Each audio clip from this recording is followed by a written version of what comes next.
Welcome to this interview about searching and sorting algorithms. Today we have a guest who doesn't know much about these topics.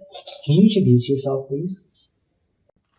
Hi, my name is John, and I'm excited to learn more about these algorithms. Great. So John, have you ever heard of Big O notation? No, I haven't. Well, Big O notation is a way to describe the performance or complexity of an algorithm. It's like a metric that allows us to compare different algorithms and analyze how the scale of the input size grows. And it's really important in computer science.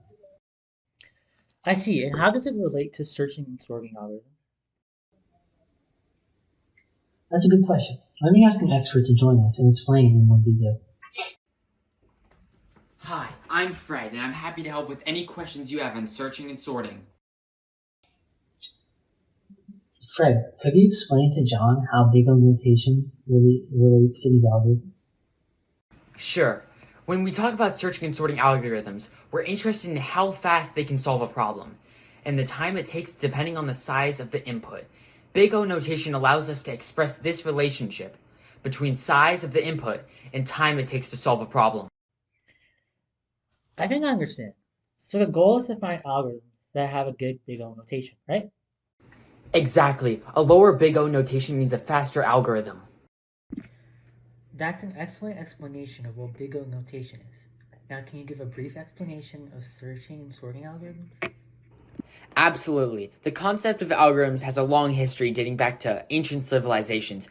According to historical records and archaeological artifacts, computer algorithms have been around since the early 1800s, when mathematicians and logicians designed the analytical engine. In the mid 20th century, with the development of electronic computers, algorithmic research began to flourish. In the 1950s and 1960s, computer scientists focused on developing algorithms for solving mathematical problems and sorting data. In the 1970s and 1980s, researchers developed algorithms for more complex tasks such as graph theory, optimization problems, and artificial intelligence. In the 1990s and 2000s, algorithms for data mining, machine learning, and natural language processing became important. Today, computer algorithms are used in almost every aspect of modern life, from search engines and social media to self-driving cars and medical diagnosis. I see, very interesting. That's a great explanation. Now let's talk about searching algorithms. John, have you ever searched for something in a collection of data, like a list or an array? Yes, I have. I searched for a name in a phone book, for example. Good example, Fred.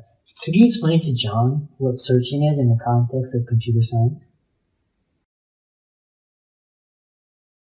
Of course, in computer science, searching is the process of finding a particular value or set of values in a collection of data. The data can be stored in various data structures such as arrays, lists, trees, and graphs. And the goal of searching is to locate the target value efficiently. Okay, got it. And what are the most common searching algorithms? There are many searching algorithms, but the two most common ones are linear search and binary search. Can you explain how they work? Sure. Linear search, also known as sequential search, is a simple searching algorithm that checks every element starting at the first element in the collection until it finds the target value or reaches the end of the collection. It is typically used for small collections or unsorted collections.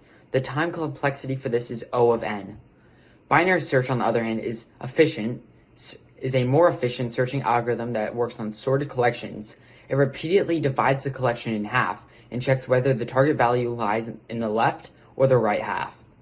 The time complexity for binary search is O log of n, which is much faster than linear search for large collections. However, binary search requires that the collection must be sorted beforehand. Oh, I see. That makes sense. Great.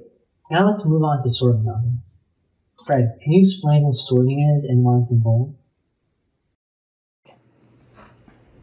Sure. Sorting is the process of arranging elements in a particular order, typically ascending or descending order. Sorting is a fundamental operation in computer science and is used of a wide range of applications such as searching, data analysis, and database management. It allows us to organize data in a way that is easier to process and interpret. And what are the most common sorting algorithms?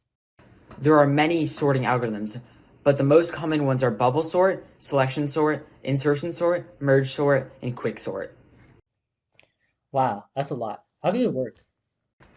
Each sorting algorithm works differently, but they all share the same goal in rearranging the elements in the collection. For example, bubble sort. This algorithm for sorting repeatedly compares adjacent elements and swaps them if they're in the wrong order. It has a big O notation of O of n squared, which makes it relatively slow for large collections. Selection sort. This algorithm repeatedly finds the smallest element in an unsorted part of the collection and replaces it at the beginning sorted part. It also has a big O notation of O of n squared. Insertion sort. This algorithm works by inserting each element in its proper place in a sorted subarray. It has a big O notation of O of n squared and O of n if the array is already sorted, but is generally faster than bubble sort for small collections. Merge sort. This algorithm uses a divide and conquer method to sort collections. It splits the collection into smaller subarrays, sorts them recursively, and then merges them together. It has a time complexity of O n log of n, which is considered the most efficient sorting algorithm for large collections. However, it starts to use up lots of space. Yes, that's correct. Now let's move on to some practical questions. Fred, could you ask John the multiple choice question we prepared earlier to test his knowledge? Sure, here are the questions.